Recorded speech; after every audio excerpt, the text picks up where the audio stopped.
নমস্কার শ্রোতা বন্ধুরা, গল্প কথার আসরের আজকের বৈঠকে যোগদান করার জন্য আপনাদের অজস্র ধন্যবাদ। আমি রুদ্র দত্ত। আজকে পাঠ করব সুবোধ ঘোষের আরেকটি গল্প। সুবোধ ঘোষের গল্প যখন এই পডকাস্টে এর আগে পাঠ করেছি, তখন বলেছি তাঁর সমসাময়িক এবং পরবর্তী যুগের বহু সাহিত্যিক এবং সাহিত্য রসিক তাঁর বিভিন্ন ভাষায়, বিভিন্ন কণ্ঠস্বরে, বিভিন্ন ঢঙে গল্প রচনা করার ক্ষমতাকে কতটা মূল্য দিতেন, কত শ্রদ্ধা করতেন। আজকের এই ছোট্ট গল্পটি তার একটি উদাহরণ। মানব সমাজে কত রকমের লোক, সকলেই মানুষ, কিন্তু সমাজের চোখে বিভিন্ন মানুষ খুবই বিভিন্ন জায়গায় দাঁড়িয়ে, কিন্তু তারা সকলেই প্রথমত এবং শেষ পর্যন্ত মানুষ। সমাজের চোখে কিন্তু বিভিন্ন মানুষের বিভিন্ন ব্যবহার, আশা আকাঙ্ক্ষার মধ্যে কিছু কিছু জিনিসই গ্রহণযোগ্য, বাকিগুলি নয়। এই ছোট্ট গল্পটিতে সুবোধ ঘোষ দেখিয়েছেন সমাজের চোখে যা অপাংক্তেয়, যার কথা বলাও যায় না, সেই কথা না বলেও কেমন করে বলা যায়। আরম্ভ করছি আজকের পাঠ। সুবোধ ঘোষের গল্প ঠান্ডা যুদ্ধের অবসান।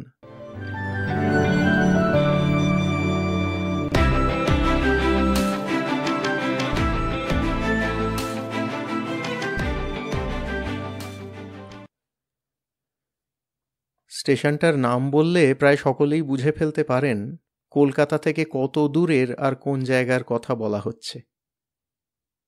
রায়েরহাট স্টেশন।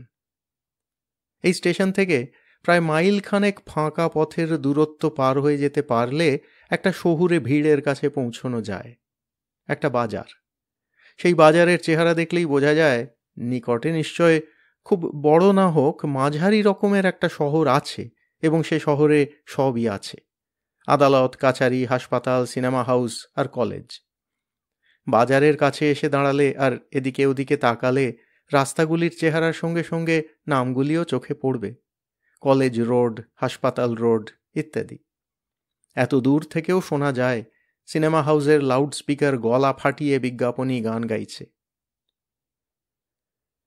যখন কোনো প্যাসেঞ্জার ট্রেন এসে থামে, শুধু তখনই স্টেশনটার প্রাণ যেন কলরব করে জেগে ওঠে, নইলে সবসময় শান্ত, সবসময় নীরব। দিন ও রাতের মধ্যে বেশিরভাগ সময় স্টেশনের জীবন যেন আধঘুমের আলস্যে নিঝুম হয়ে পড়ে থাকে। প্ল্যাটফর্মের উপর দুটো বড় বড় নাগকেশরের গাছ আছে। সেই গাছের তলায় চিনেবাদামের ফেরিওয়ালাও টান হয়ে শুয়ে থাকে। ধড়ফড় করে জেগে ওঠে তখন, যখন একটা প্যাসেঞ্জার ট্রেনের আগমনী সংকেতের ঘণ্টা ঝনঝন করে বেজে ওঠে। স্টেশনের যে ফটকের কাছে দাঁড়িয়ে যাত্রীর টিকিট চেক করেন চেকার, সেই ফটক পার হলেই কয়েক ধাপ সিঁড়ি, এবং সিঁড়ির শেষ ধাপ পার হলেই বেশ চওড়া একটা কাঁকর ছড়ানো জায়গা, সেখানে একটা দুটো ট্যাক্সি আর গোটা দশেক সাইকেল রিক্সা সবসময়ই উপস্থিত থাকে। প্যাসেঞ্জার ট্রেন থেকে যাত্রীরা নেমে কিলবিল করে সরু ফটক পার হয়ে যখন এই খোলা জায়গায় এসে ছড়িয়ে পড়ে, তখন শোরগোল জাগে সবচেয়ে বেশি।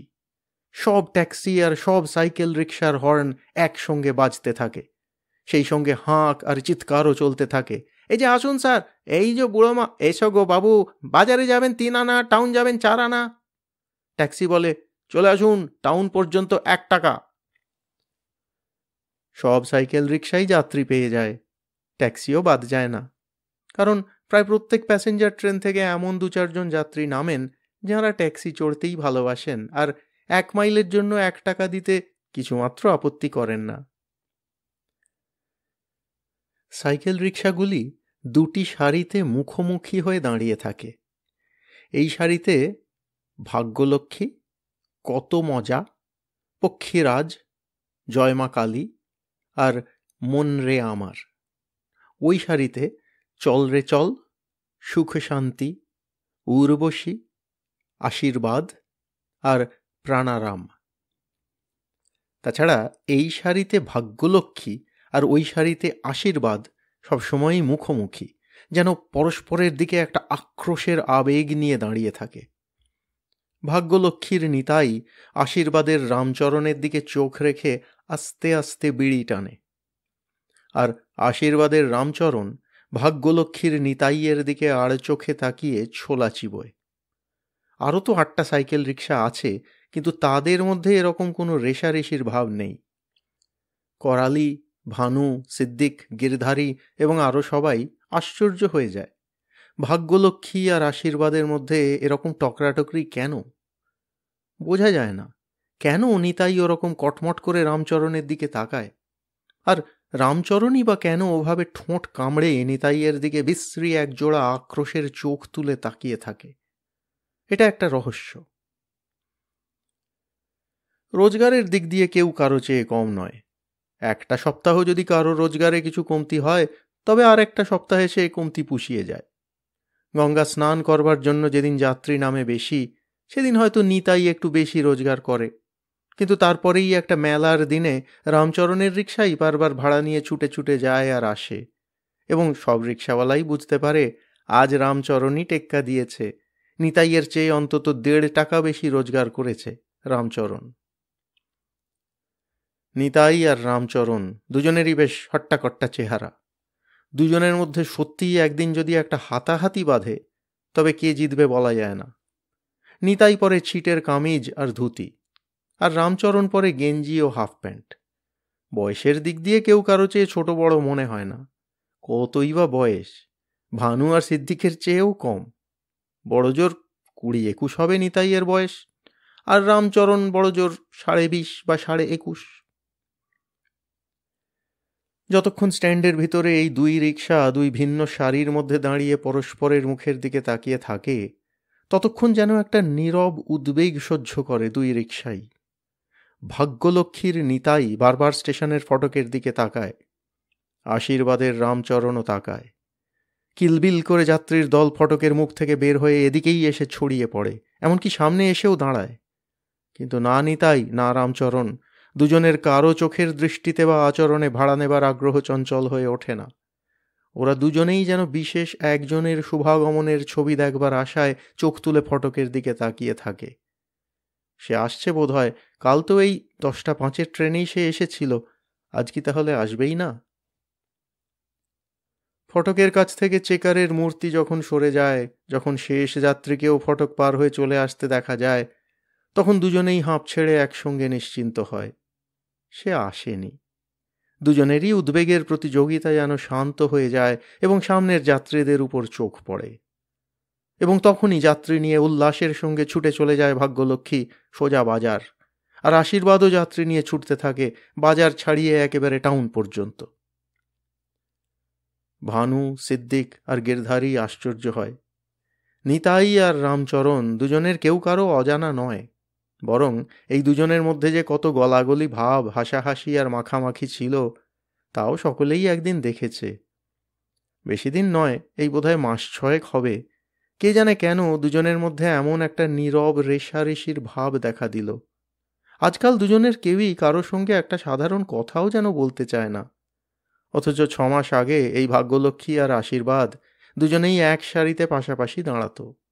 ভাগ্যলক্ষ্মীর পাশে উর্বশীকে দাঁড়িয়ে থাকতে দেখে কতবার রামচরণ এসে একটা গোলমাল বাঁধিয়ে আর ঠেলে ঠুলে আশীর্বাদকে ভাগ্যলক্ষ্মীর পাশে দাঁড় করিয়ে তবে খুশি হয়েছে। ভানুও রাগ করে কতবার বলেছে, আহ, দুজন যেন রাম লক্ষ্মণ দুটি ভাই, একটু ছাড়াছাড়ি হয়ে থাকতে পারে না।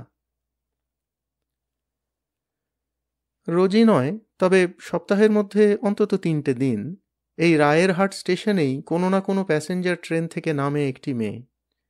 দেখেই বোঝা যায় এই মেয়ে কেমন মেয়ে, আর কেন সপ্তাহে 3টে দিন রায়েরহাট স্টেশনে ওকে দেখা যায় আর কোথায় যেতে চায়। টাউনে যায় মেয়েটি, হাতে বই আছে। সব সাইকেল রিক্সাই জানে মেয়েটি টাউনের কলেজে পড়ে। কিন্তু আসে কোথা থেকে, এ খবরও অনেকে জানে। ভানু বলে উনি জয়গড় থেকে আসেন, ত্রিবেণীর কাছে সেই জয়গড়, যেখানে নতুন একটা কলোনি গড়ে উঠেছে। মেয়েটি একাই আসে আর একাই ফিরে যায়। টাউনের দিক থেকে যে কোনো একটা রিকশায় চড়ে বিকেলের দিকে ফিরে এসে ৫:৫০ ট্রেন ধরে মেয়েটি। কোনোদিন উর্বশী, কোনোদিন পক্ষীরাজ, আর কোনোদিন মনরে আমার ওকে টাউন থেকে নিয়ে আসে। কিন্তু স্টেশন থেকে টাউনের কলেজ পর্যন্ত ওকে নিয়ে যাবার দায়িত্ব যেন এই স্ট্যান্ডের এতগুলি রিকশার মধ্যে মাত্র এই ২ রিকশার উপর, এই ভাগ্যলক্ষ্মী আর আশীর্বাদের উপর সঁপে দেওয়া হয়েছে। ঘটনার রকম সকম দেখলে তাই মনে হয়। স্টেশনের ফটকের কাছে মেয়েটির মূর্তি দেখা দিতেই যেন চমকে ওঠে ভাগ্যলক্ষ্মী আর আশীর্বাদ। সাইকেলের হ্যান্ডেল শক্ত করে আঁকড়ে ধরে নিতাই, সাইকেলের একটা প্যাডেলের উপর একটা পা তুলে দিয়ে ছটফট করে ওঠে রামচরণ। দুজনেই যেন একটা প্রতিজ্ঞার আবেগে ব্যস্তভাবে হর্ন বাজাতে থাকে। স্ট্যান্ডের কাছে মেয়েটি এগিয়ে আসতেই পথের দুপাশের রিকশার সারি থেকে যেন লাফ দিয়ে এগিয়ে আসে ২ রিকশা। ২ রিকশার সামনের ২ চাকায় একটা ঠোকাঠুকিও হয়ে যায়। ২ রিকশার এই আক্রোশের ঠেলাঠেলিতে রাস্তাটাই বন্ধ হয়ে যায়। মেয়েটি এগিয়ে যেতে পারে না, এগিয়ে যাবার দরকারও হয় না। হয় ভাগ্যলক্ষ্মী নয় আশীর্বাদ, ২ রিকশার কোনো একটি রিকশায় মেয়েটি উঠে বসে। মেয়েটির কোনো কথা বলতে হয় না, কারণ জানা আছে সবারই কোথায় যাবে মেয়েটি। হয় ভাগ্যলক্ষ্মী নয় আশীর্বাদ। হু হু করে স্ট্যান্ড ছেড়ে হর্ন বাজিয়ে একটা উল্লাসের সঙ্গীতের মতো বাতাসের নীরবতা শিউরে দিয়ে সড়ক ধরে ছুটে চলে যায়। ফাঁকা পথ, দুপাশে ছোট ছোট বাঁশবাগান আর পুরনো দেউল। বাজার পর্যন্ত যেতে পথের উপর মানুষের ভিড় তেমন কিছু নয়। বড় বড় আমের ছায়া পার হয়ে, পাখি ডাকা মুখরতার এক একটা ছোট ছোট উল্লাসের জগৎ পার হয়ে ছুটতে থাকে রিকশা। বাজার, তারপর কলেজ রোড, তারপর কলেজ। ক্ষান্ত হয় রিকশায় অভিযান, হয় ভাগ্যলক্ষ্মী নয় আশীর্বাদ। ভানু হাসে, যেমন নিতাইটা তেমনই রামচরণটা, দুটোই বেহায়া বটে।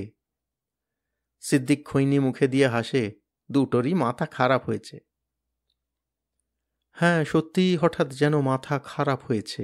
তেমনই উদাস দুটো চোখ তুলে তাকিয়ে থাকে নিতাই, যখন রামচরণের আশীর্বাদ মেয়েটিকে তুলে নিয়ে একটা বিপুল গর্বের কৃতার্থতায় যেন ধন্য হয়ে আর হর্নের শব্দে নিতাইয়ের সারা আত্মাটাকেই বিদ্রূপ করে চলে যায়।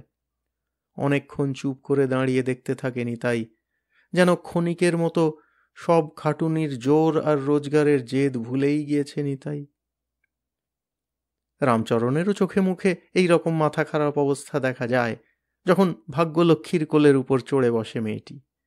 বেশ বড় একটি বেনি দোলে, কোনো কোনো দিন চওড়া খোঁপা, পায়ে সবুজ রঙের চটি আর গায়ে রঙিন শাড়ি, কোনো দিন ডুরে, কোনো দিন বুটিদার, কোনো দিন রঙিন ছাপ শাড়ি। হু হু করে ছুটে চলে ভাগ্যলক্ষ্মী, মেয়েটির কানের দুল থরথর করে কাঁপে। আমের ছায়ার ভিতর ভাগ্যলক্ষ্মী অদৃশ্য হয়ে যেতেই আশীর্বাদের গদির উপর দুটো ঘুষি মেরে ধুলো ঝেড়ে নিয়ে আবার সামনের যাত্রীর সঙ্গে কথা বলে রামচরণ। কোথায় যাবেন? কজন আছেন? ২ জনের বেশি টানতে পারবো না মশাই। কে জানে কি হয়েছে। অনেক দিন, প্রায় ১ মাস পার হয়ে গিয়েছে। মাঘের শীত শেষ হয়ে ফাল্গুনের হাওয়া বইতে শুরু করেছে কবেই। আমের গাছে মুকুল ধরেছে, কিন্তু সেই মেয়েটি কোথায়? কলেজ বন্ধ হয়নি, ট্রেনের টাইমও বদলায়নি। ১০টা ৫-এর ট্রেন আজও আসে আর চলে যায়। চেকারবাবু তেমনই ফটকের কাছে দাঁড়িয়ে যাত্রীদের টিকিট চেক করেন। কিন্তু কই, ১ মাস পার হয়ে গেল, আজও সেই রঙিন শাড়ির আঁচলকে ফটকের কাছে দুলে উঠতে দেখা গেল না। কিন্তু ভাগ্যলক্ষ্মী আর আশীর্বাদ আজও নীরবে ২ সারির মধ্যে পরস্পরের দিকে একটা আক্রোশের আবেগ নিয়ে দাঁড়িয়ে থাকে। নিতাই আস্তে আস্তে বিড়ি টানে, এক মনে ছোলা চিবোয় রামচরণ। দুজনের কেউ কারো দিকে ভুলেও একবার হাসি মুখ তুলে তাকায় না। দুজনের মধ্যে কথার বিনিময় আজও ঘটেনি। যাত্রী আসে, কত রকমের যাত্রী। ভাগ্যলক্ষ্মী আর আশীর্বাদও ছুটে ছুটে ভাড়া খাটে, স্টেশন থেকে বাজার, বাজার থেকে টাউন। কিন্তু এই খাটুনি যেন নিতান্তই খাটুনি। ভাগ্যলক্ষ্মী আর আশীর্বাদের হর্ন বাজে, নিতান্তই হর্নের শব্দ। সে শব্দে কোনো গর্বময় সঙ্গীতের উল্লাস শিউরে ওঠে না। অন্য দিনের মতো সেদিনও এসেছে ১০টা ৫-এর ট্রেন। ১০ মিনিট লেট করে এসেছে। ফটক ভেদ করে মানুষের ভিড় কিলবিল করে এগিয়ে আসছে, আর চমকে ওঠে নিতাইয়ের চোখ, কেঁপে ওঠে রামচরণের মুখ। ভাগ্যলক্ষ্মী আর আশীর্বাদ দুই রিকশাই যেন শিউরে ওঠে। ফটকের কাছে চেকারবাবুর পাশ কাটিয়ে একটা রঙিন মূর্তি যেন চঞ্চল হয়ে বের হয়ে এসেছে এবং এই দিকেই আসছে। ভিড়ের ফাঁকে ফাঁকে সেই রঙিন মুখটাকেও চিনতে পারা যায়। সেই মেয়েটি। সাইকেলের হ্যান্ডেল শক্ত করে আঁকড়ে ধরেনি তাই, সিটের গদির উপর ঘুষি মেরে ধুলো ঝেড়ে নিয়ে আর প্যাডেলের উপর একটা পা তুলে দিয়ে ছটফট করে রামচরণ। ভাগ্যলক্ষ্মী আর আশীর্বাদের হর্ন মরিয়া হয়ে বাজতে থাকে। কিন্তু ধীরে ধীরে ভাগ্যলক্ষ্মী আর আশীর্বাদ, এই দুই রিকশার এই আক্রোশের উৎসাহ যেন একটা হঠাৎ ধাঁধার আঘাতে আহত হয়ে নেতিয়ে পড়তে থাকে। ভাগ্যলক্ষ্মীর হর্ন যেন ফোঁপাতে থাকে, আর আশীর্বাদের হর্ন সর্বঙ্গ গলার মতো কাঁপে। মেয়েটির চেহারা বদলে গিয়েছে। মেয়েটির সিঁথিতে সিঁদুরের দাগ, মাথায় কাপড়, কানে আর সেই ছোট দুটি দুল নয়, মস্ত একজোড়া কান পাশা। একলা নয় মেয়েটি, সঙ্গে একজন রয়েছে, অল্প বয়সের এক ভদ্রলোক। ভদ্রলোকের গায়ে সিল্কের কামিজ আর ফরাসডাঙা ধুতি, পায়ে নতুন জুতো, হাতের আঙুলে 3টি আংটি। মেয়েটির হাত ধরে আছেন ভদ্রলোক। মেয়েটি হাসছে, ভদ্রলোকও হাসছেন। এগিয়ে আসছে দুজনে, কিন্তু হঠাৎ থেমে গেল। স্ট্যান্ডের এই দুই সারি রিকশার দিকে যেন দুজনের চোখই পড়েনি। ভুলেও এদিকে একবার তাকায় না কেউ। মেয়েটি না, সঙ্গের ভদ্রলোকও না। ট্যাক্সির কাছে এসে থেমে গিয়েছে দুজনেই, এবং তারপর বোধহয় 1 মিনিটও পার হয়নি, সনাতনদার চকচকে নতুন ট্যাক্সি দুই সারি রিকশার মাঝখানের পথের উপর দিয়ে যেন লাফাতে লাফাতে আর ধোঁয়া ছড়িয়ে ছুটে চলে গেল। চলে গেল সেই মেয়েটি আর তার সঙ্গী সেই ভদ্রলোক। সনাতনদার নতুন ট্যাক্সির ধোঁয়া আর পোড়া পেট্রোলের গন্ধ তাও বেশিক্ষণ আর বাতাস ভার করে রাখেনি। দমকা একটা হাওয়া এসে ভাগ্যলক্ষ্মী আর আশীর্বাদের পর্দা দোলাতে শুরু করে দেয়। সব রিকশাই যাত্রী নিয়ে ছুটে চলে যায়। পক্ষীরাজ, মন রে আমার, উর্বশী, কত মজা, জয় মা কালী, প্রাণারাম, সুখ শান্তি আর চল রে চল। শুধু ভাগ্যলক্ষ্মী আর আশীর্বাদ চুপ করে মুখোমুখি হয়ে দাঁড়িয়ে থাকে। দুই রিকশাই যেন হঠাৎ ক্লান্ত, শ্রান্ত আর অলস হয়ে গিয়েছে। আক্রোশ নেই, ঠোকাঠুকি আর ঠেলাঠেলির সেই প্রতিজ্ঞার রেশমাত্রও নেই। কেউ ছটফট করে না। রামচরণ ডাকে, একটা বিড়ি দিবি নিতাই? নিতাই বলে, নে।